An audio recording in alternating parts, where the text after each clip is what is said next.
up, you guys? Welcome back to another video. So for today's episode, I am very excited because we have Matt here today.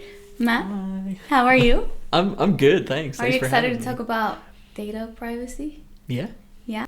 Do you kind of like remember when it was known that people or companies were taking our information without us knowing? Like, was there like an event that happened? Oh man, I think that's one of the interesting things about it is that it was like this gradual thing, and that there were blips. You know, there were times where people went, "Wait, that's how the internet works," or "Wait, people can do that." Yeah. But I think that's what makes it so much of a multifaceted issue is it's so tied to the development of technology and how technology is going faster than we can keep up with it. Yeah. That it makes it a hard issue to follow because as We're time like passes, far behind. yeah, we can't Okay. keep up with the issues as they develop. Do you think that, because to my understanding, there's technically no laws to protect people from their personal information being used, correct? I would say there are no satisfactory laws. Okay. That's a little bit of a maybe a subjective opinion. So some areas in some states and some countries, you know, in the world have laws that have to do with privacy on, you know, data privacy, you know, on the internet and stuff, but they're in my opinion they're all very behind. You know, they like just recently, I think in the last few years in some states in the United States, they started to do like enact laws or from committees looking into how children's privacy is being protected on websites and on the internet, and that seems like we should have had that from the very beginning. from the beginning. Yes, Yeah. Yeah. Do you do certain things on your end to like kind of prevent from certain things happening, I guess? Yeah, I think I'm pretty like paranoid. Not in like the tinfoil hats sort of way, but that I just have a bunch of anxiety about how like the permanent feeling of like the internet. Like I use the internet all the time and I use, you know, and I play games and stuff like that, but I worry about how my information that's tied to me is just going to go where it's going to go, and who's going to see it, and how public and private and, you know, sometimes individuals or groups are going to use and access that information. So I definitely try different things. Like for example, I think most people like are pretty comfortable putting their name out there. Like their real legal name. I Yeah, guess. yeah, that's pretty normal in society. I've never done that online. Not once. No, like if you had like a game and you had to type like your information, like you wouldn't. They ask for your name and I Yes. always put something else. Really? Yeah. Wow. Okay. I always put my name. I'm always like, yeah, I'm Jennifer. Yeah, I mean, to be fair, like it's there's a few minor exceptions for when I do that, when like it's the service forces you for like billing purposes. So there's no way to really get around that, because you can get into kind of dicey territory when you start to provide not real names for the purposes of like financial stuff. Yes. But yeah, it's very normal to just, I think, put your name, but and I just don't do that. You know, I have a Facebook that I don't use, but it is in no way, no single piece of information on it is directly tied to me. you. Like my birthday is wrong and my age is wrong and my name is wrong. You know, I used to do that too, because I would feel weird about like having all of, like, why do you want to know so much about me? You shouldn't know my favorite color unless it shouldn't be a requirement. And I feel like now it is for a lot of things. Like it is required that you use your legal name, and it's like I am not opening a bank account. Maybe I guess I could see it in a way for like safety, you know, if like someone is trying to pretending to be you. But at the same time, I don't know, it's just like very like forced. Like you have to do this. Like, there's not really like an option for you not to. Mm-hmm. Like, what if I had a stalker and I'm still trying to have a social life, but I just don't want them to find me too? Yeah. Like, what should I do in that situation? Yeah. It ties your hands as the person who's using the website or the product. Mm-hmm.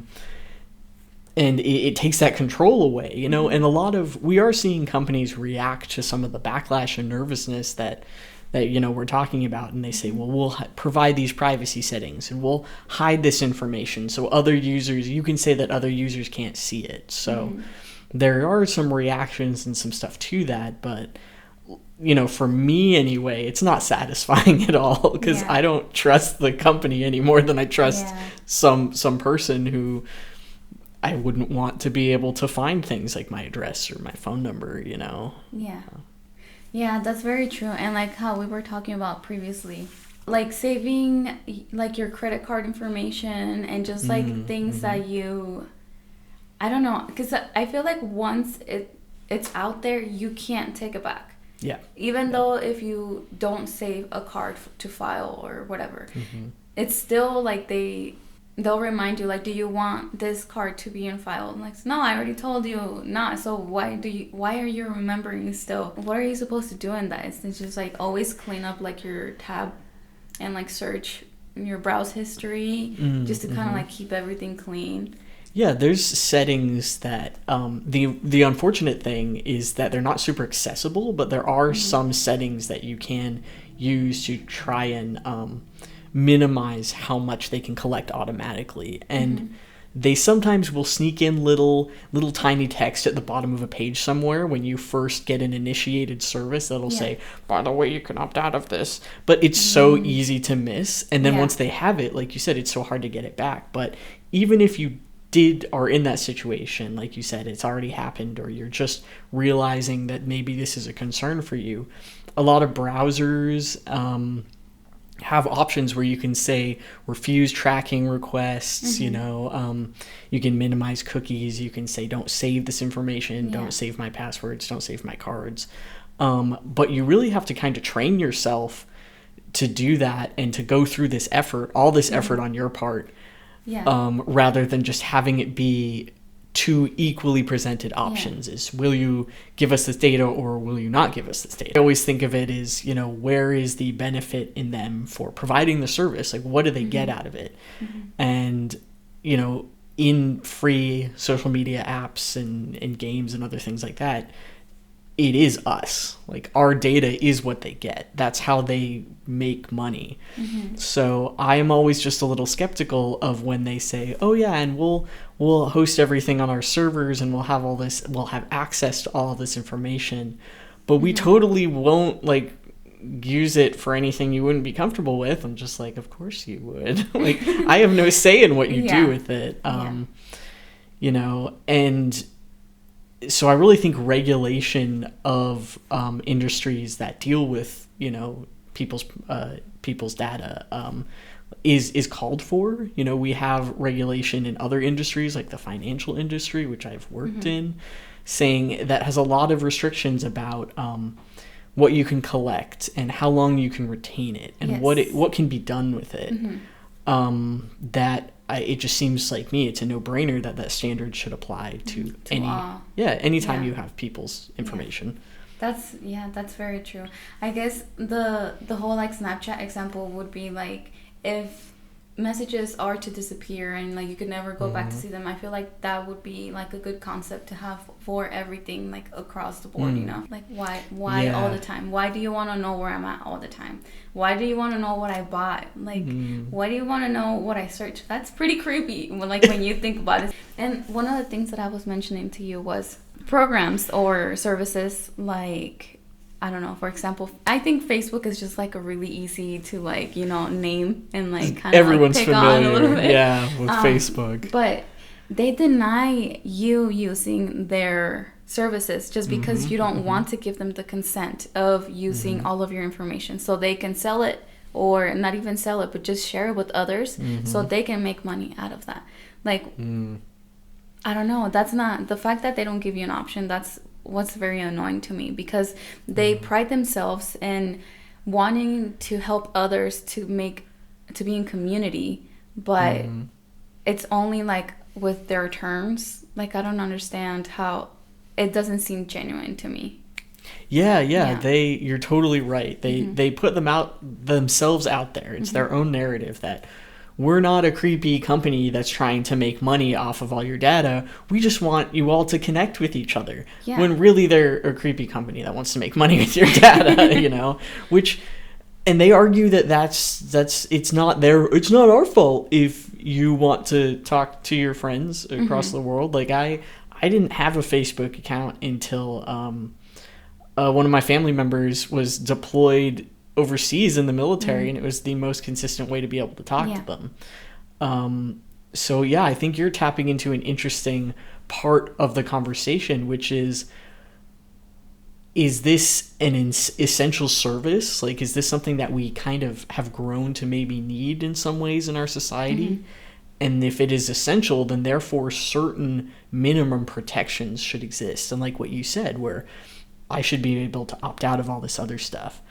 But then on the other hand, the Facebooks and those other companies are going to say, well, we have a right to make money off you if you're using our product. So then it just becomes this matter of like, how do we solve this? You know, how do we regulate it? How do we make it fair? And, you know, maybe we need kind of public alternatives that aren't just a massive capitalist organization that literally exists to make money off of you. So yeah. I mean, I think there is have you ever heard of Mastodon? It's like what is this called? It's like, I guess essentially it's kind of like a server, and like you can make your own, kind of like Discord pretty much. And I believe that you can make donations, and so that's the way that they would like make money, and they don't use like your information, you know. So even like when you're about to go open like a new Facebook account, they say that their services are free. But yes, they're free because they're making money from your information and everything that you're doing, and they're tracking you, and they're doing all of these things. So technically, it seems like it's free, but they're making a lot of money from you. So I feel like if someone was to ask that question, what you just said about how if they're trying to make money and we're using their services, then people will make donations, you know, like people will be, I'm pretty sure people are going to be glad that they're not being used for whatever, you know, reason they're using us for. So there is solutions. Like the fact that they make excuses and be like, well, it just doesn't seem fair. It doesn't seem fair for people who are younger too, that they don't understand what's happening. People who are becoming addicted to like all of this stuff, and they'll just agree to whatever because they're trying to, you know, be connected. I don't know. It's just kind of like, no, you're totally right. It makes me angry. I completely agree with, that's my take. You know, like I said, I have my own perspective because I'm really paranoid about it. But yeah, that's my take, is there are things like, I'm not familiar with Mastodon specifically, but yeah, there are lots of privacy oriented groups that are trying to fill that category of saying, well, we want to run things a little bit more ethically. Like, we want to be able to operate in a way that we're not exploiting your data, or at least we're not lying to your face, you know. Like, we're giving you options, and yes, we're not going to have massive profit margins, and we're not going to have these huge array of services. But yeah, there are that's what gives me sort of a kind of like feeling of, there's, like you said, there are solutions, because there's different options, there's different ways to do this, and if we think about it and we talk about it and we pursue those, that will help us move in those directions, rather than just letting these companies do whatever they want. And saying, well, that's just the way it is. It's not. And I feel like we have like disadvantage because we are not, like, they know the technology better than just like a regular person. You know what I mean? So it's kind of like, I'm not going to be telling you everything and what you could see that is wrong, and instead I'm just going to cover it by like, oh, you have all of these features that you can use, and like just put like a little mask over it to make you think that this is really cool and it's fine and you can just keep using our stuff, when in reality it's not. Like I'm saying, it's just, it doesn't feel genuine. Like, if you really wanted me to connect with like a family member, like back home, then why do you feel the need to make money out of that? Yeah, I think we've all had our like, I'm kind of creeped out by like what a social media app has done moment before. I've had things where I get very curious about. I'm like, I wonder how they knew how to recommend that person or that product or that, because like I said, as someone who tries very hard to make it hard for them, I always just like give them garbage, and I turn off a lot of features, and I tell them I work at a place that doesn't exist, and that you're like full incognito mode. Yeah, all the time, everything. I try to use as many options as I can to make it difficult when I use these sort of services, and then I'm like, that's interesting that they were able to say that this person that person that you knew in high school, we think you should send them a friend request. And I'm like, that's weird, because I didn't say that I ever went to that high school, I said I went to a different high school that I didn't go to. Why did you you took the time to track me down? Yeah, you figured this out, and that always makes me go, that's interesting, and it's also very uncomfortable. Yeah, and that's also the thing. Once they kind of like have, like, they can gauge what your interests are, they will only show you things that is convenient for them, for you to see. Yeah. So it's like sometimes you want to just clean your browsing history so you can see like some new thing and not just like, I don't know, the rabbit hole that you went to. You want to find another rabbit hole that you can, go to. Yeah. But it's like, no, this is what we're deciding to just show you this stuff. So you don't have like the freedom to go and look somewhere else. Yeah. Or just take more time to find something else. But this is what you're going to see. Yeah, it is very controlled. Yeah, and we've been talking a lot about Facebook and social media companies, but even things like Google, like many people don't realize that what you're talking about applies there. What Google is showing you is not this objective, true, the same thing that we're showing everyone. Is if you go to Google and you type in something, everyone will get the same response. No, it's tailored to you because they want you to see certain things, because the people who pay Google want you to see certain things. And it can create like these different realities almost. Like that's getting into the whole like, fake news territory things where people see different stuff. They want to look into an issue and go, well, I want to look up about this social problem. Yeah. And they'll get something different than somebody who searches in a different part of the country. So yeah. That's unsettling to me. That is unsettling. See, I didn't think about that.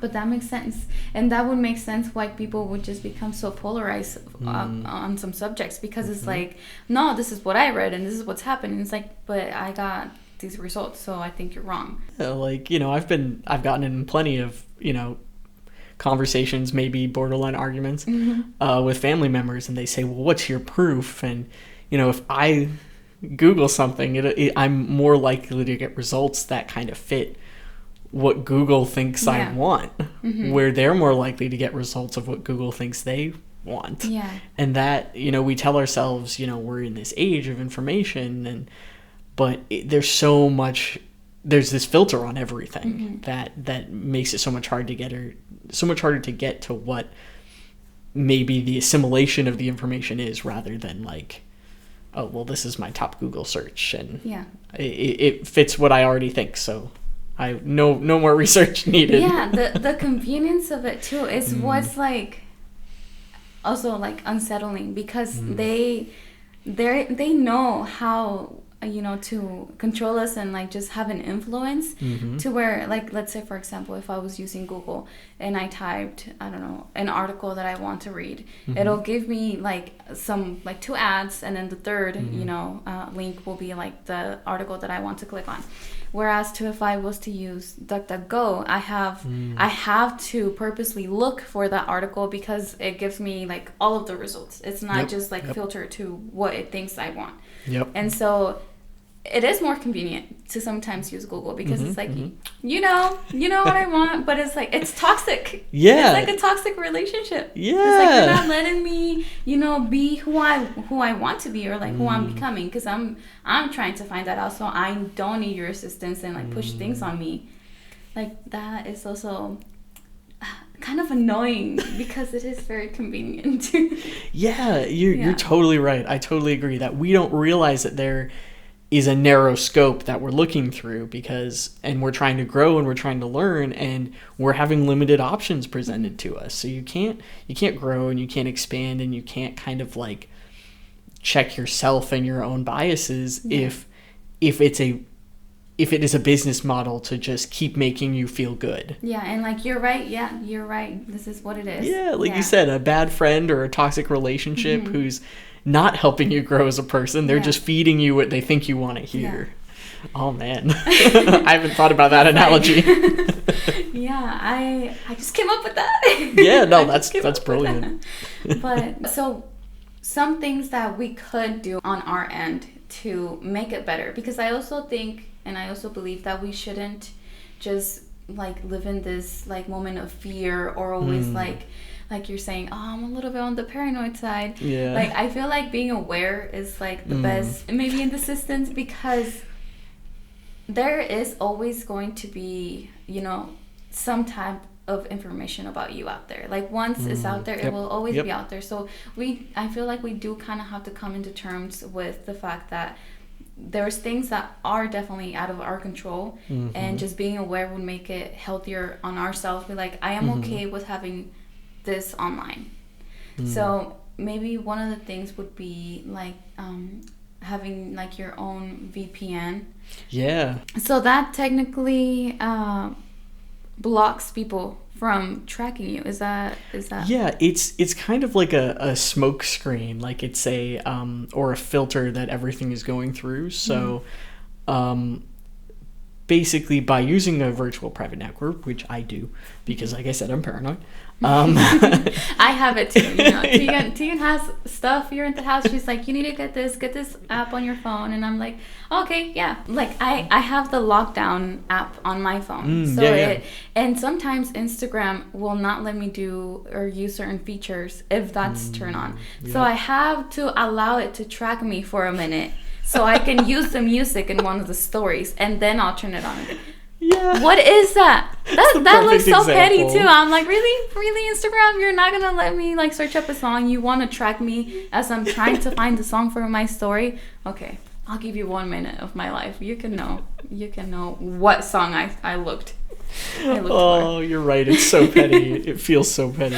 Yeah, but sorry, I interrupted you. You were saying that you use VPN. Yeah. I use one, and it might not be something that everybody feels like they need, but if that's a concern that you have, it's a good option that's out there.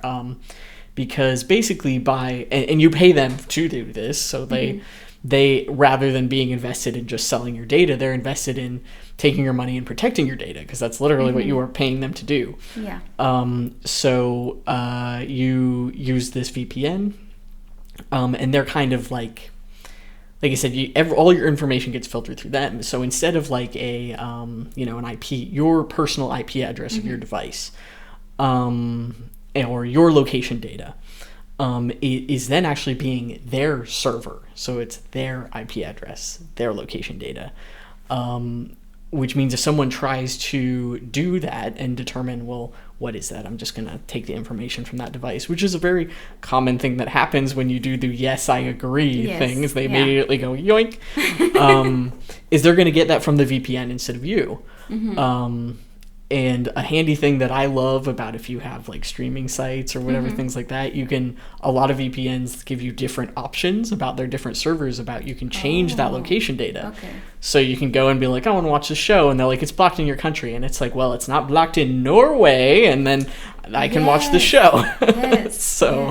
And I always feel satisfied because then I'm like sticking it to them and being like, your stupid agreement doesn't apply to me and my VPN. That is awesome. And one of the things that I have for that is my personal email. You get like a whole bunch of ads. Like your Google email or Yahoo email is just ads. That's what it is. It's not like your regular email anymore.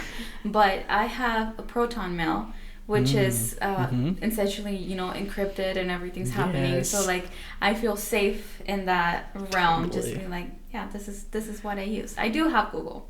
Again, because it's convenient, and you have to have like a junk mail account. Exactly, so the throwaway email. Yeah, this is. I don't need to look this up, but so VPN and just and like you said, encryption, right? Like VPNs will encrypt like data that you're sending as well most of the time.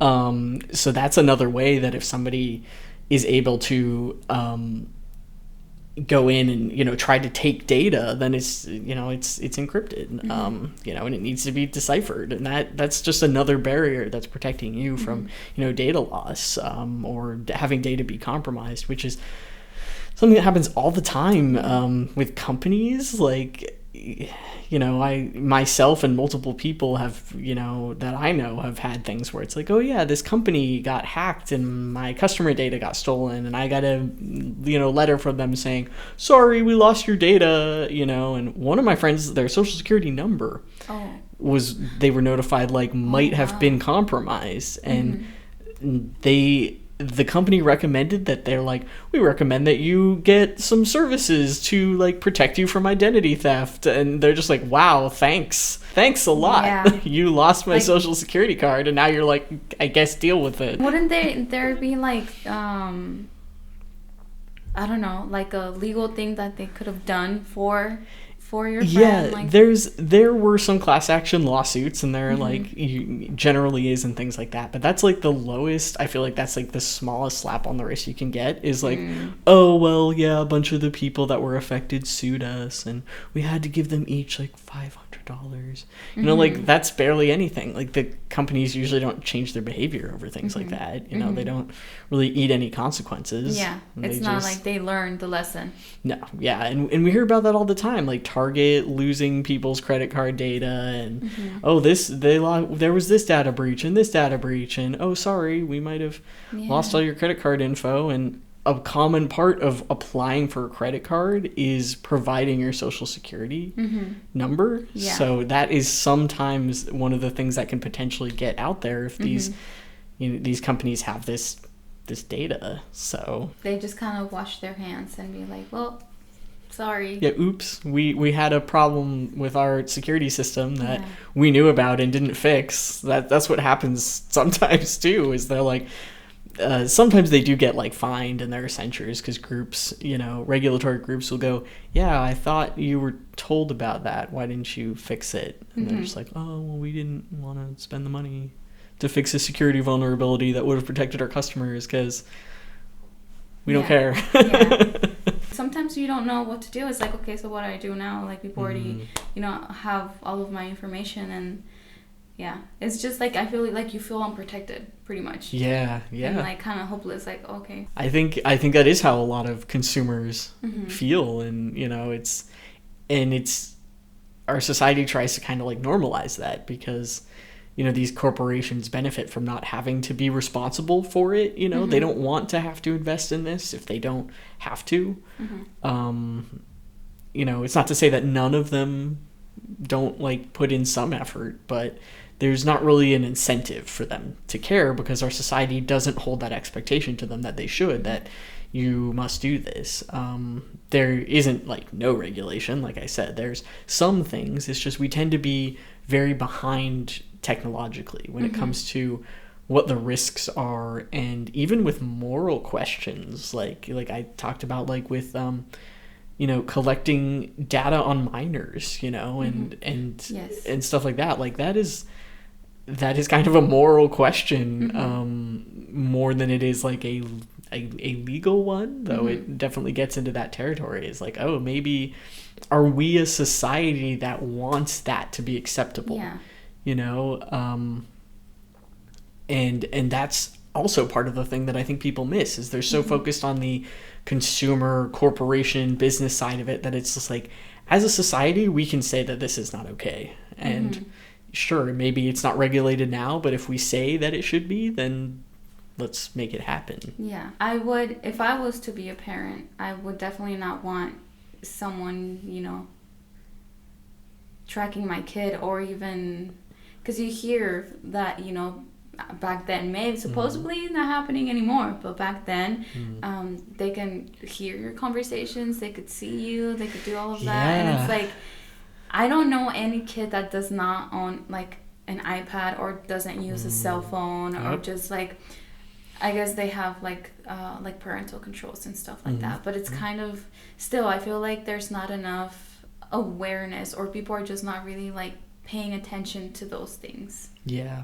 Because it's easy. It's easy to just say everything's fine, I know what they're watching, but you don't know what's going behind the scenes. Like every time you connect to, you're connected to the internet, you're connected to Bluetooth, you're connected to like a USB port, your information is being pulled by someone somewhere, and they're doing whatever they want with it, and you don't know. Like it's not like you get, a little message, hey, by the way, we're tracking you and we're seeing everything that you're seeing.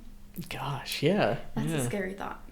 Yeah. And, like I said, I spent some time working for, some different financial companies and financial job roles. And so some of the ways I think about regulation is very influenced by that, about how there's rules about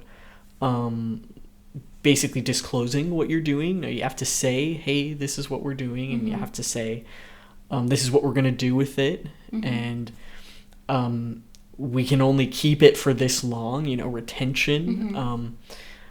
And there has to be like a need. Like you can't just collect something because your customers are suckers and they'll just agree to it. So I really feel like there's a need in the just across all these different platforms to have similar standards of you can't just do whatever you want. You can't just collect whatever you want and do whatever you want with it. And, I'm not saying it's totally the Wild West out there. Like I said, there's like a patchwork of laws that touch on certain things here and there. But that's the problem. It's a patchwork. There's not this overall protection for individuals and consumers, and things are really out of their hands. Like I said, I mentioned the financial industry as if it's doing it well, but that's yet another example of a place where consumers their power is very small.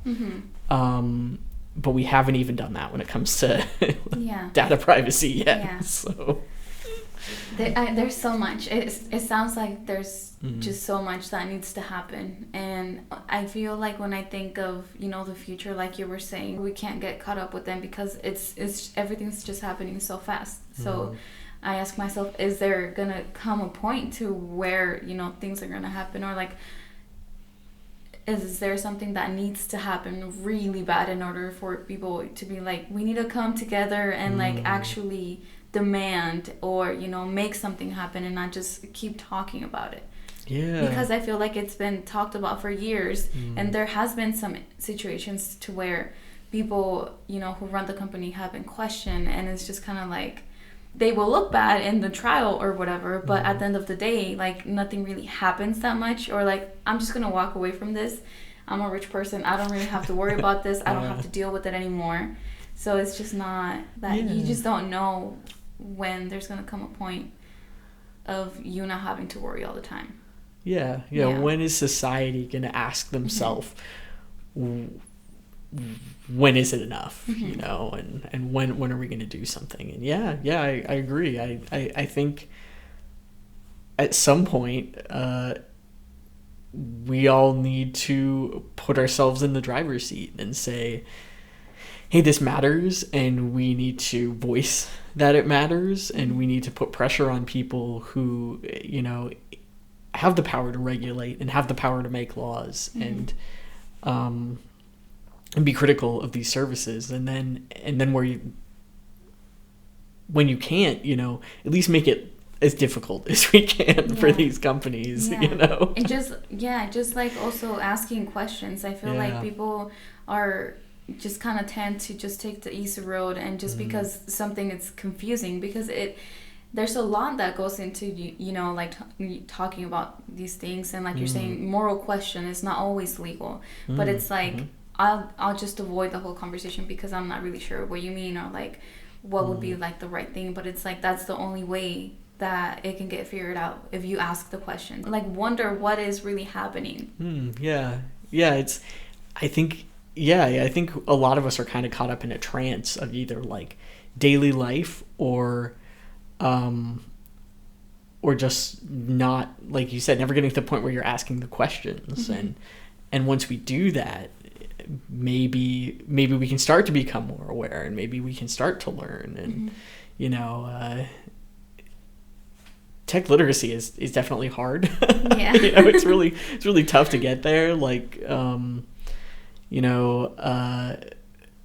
just like I have a younger sibling, 5 years younger than me, and they the fact that they had certain technology available to them, there's already like a gap. Like yes. I'm okay, my level of tech literacy is pretty decent depending on what your standards are, If you don't know how to download an app from the app store, then my tech literacy is like through the roof. And then if you do coding, my tech literacy is workable. It's all about perspective, but yeah, there's a difference between just like that matter of 5 years of the level of technology they were exposed to, and then the level of technology that I've been exposed to throughout my life and have had to learn how to use. And it is, there's always a learning curve. So, I think society itself is going to have to start, and is, we went from like, I had like a computer science class in high school where we learned basic things. It's laughable compared to it's like, nowadays. This is how we type fast. This is how you type fast, which I never learned how to do properly. See, there you go. Yeah, I never really did. I always wanted to, and I would just see my teacher, and I'm like, wow, she looks so professional, and I'm just here. Oh, hold on. No, I gotta use this finger. I'm not good with my left hand. Yeah. Oh, same. Super relatable. Yeah. I hunt and peck. It's serviceable for me because it's become what I am used to doing. And I really struggle with like left and right and things, so I could never quite do home row. But with my own very specialized, not necessarily recommended way of typing, I'm a fast typer. But yeah, so I think programs like that, integrating them into society is good. But I think what you were hinting at is that kind of flipping that switch and saying, okay, I want to try to learn what I can, and I kind of want to try to do what I can, and just have a little bit more awareness than not being that trance. Because, like I said, I encounter things all the time that I'm like, wow, I've never heard of that. What is that? And I can't always wrap my head around it. Yeah. So I totally get that no one's going to suddenly become, really, really good and have this really good understanding. But if you're asking the questions, you're going to get as far as you can as an individual. And then as we all do that, we're just going to be a little bit more prepared and a little bit, better armed to deal with the situation, even if it's, it could be taking some classes, at a community center, or from a family member who knows their stuff, or it could be watching a podcast, like this one. YouTube channel. YouTube has tons of things. Yeah. So yeah, there's options for everybody. Yeah, there is. We just need boundaries. Even if people think that we, or whoever talks about this, are just people that are like paranoid and just whiny, or just like a negative opinion towards us. Yeah. I just think it's not like that. Like, we're not too in our feelings. We're not too paranoid. We just want things to be healthy and better. Why should they only have the control, but we have no say in what we want to, share or have out there? Yeah, we're willing to put the options on the table and hammer something out. We're not saying that it's this or nothing. So yeah, and I think that's that's what society is, you know. Mm-hmm. That's what it should be. It should be. We just come together. Yeah, we just need to come together. Like, really, Facebook wants us to come together in community. I should probably stop that before I'm going to be like, Jennifer, I'll probably get in trouble, but it's okay. It is fine. This is just my personal opinion, okay, guys? You guys don't have to think like me. Just talking. Yeah. That's so awesome. Well, Matt, thank you so much. I really have enjoyed our conversation, and I feel like now I have more questions and I know more stuff, and that's also a good thing because you always want to be asking questions and just having more questions. Means we had a good talk. Yeah, we did. Well, thank you guys so much for watching. Do you want me to link your social media? Do you have social media? You have like one social media. It's not connected I'm very to me. paranoid. Yeah, so paranoid, so I'm good, but thank you. Well, leave any comments in the section below if you want to leave a comment. And like the video. Don't forget to give it a thumbs up and subscribe if you haven't. And we'll see you guys in the next one. Bye.